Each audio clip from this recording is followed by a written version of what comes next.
Amici di Bella Sicilia, uno dei luoghi assolutamente da non perdere nell'isola è Castel di Tusa.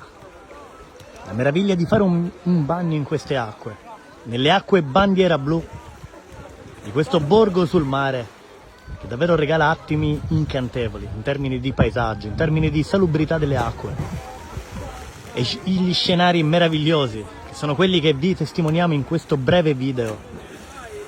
Davvero spero che rendano l'idea. Fateci sapere se siete mai stati a Castel di Tusa e cosa ne pensate di queste immagini che state per vedere, che testimoniano degli attimi vissuti qui, nella natura più pura delle acque di Castel di Tusa.